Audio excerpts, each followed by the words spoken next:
اور 2 نور کی خوشخبری دی جو آپ صلی اللہ علیہ وسلم سے پہلے کسی کو نہیں ملے۔ وہ 2 نور کی خوشخبری کیا تھی؟ ایک سورت فاتحہ اور دوسری سورت البقرہ۔ اس کو 2 نور کہا گیا ہے جو آپ صلی اللہ علیہ وسلم سے پہلے کسی کو نہیں ملے تھے۔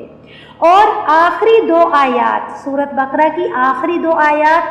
جو ہم نے کل جس کی وضاحت پڑھی تھی آمن الرسول سے لے کر، تو آخری 2 آیات اور اس کے بعد آمین کہنا، اس کے بعد پڑھنے کے بعد دعا بھی قبول ہوتی ہے، یعنی ان 2 آیات کو پڑھنے کے بعد اور سورت فاتحہ کو پڑھنے کے بعد کیا کہنا چاہیے؟ آمین۔ تو اس کے اوپر کیا ہے؟ جو بھی ہماری حاجات ہوتی ہیں اس پر فرشتے بھی آمین کہتے ہیں۔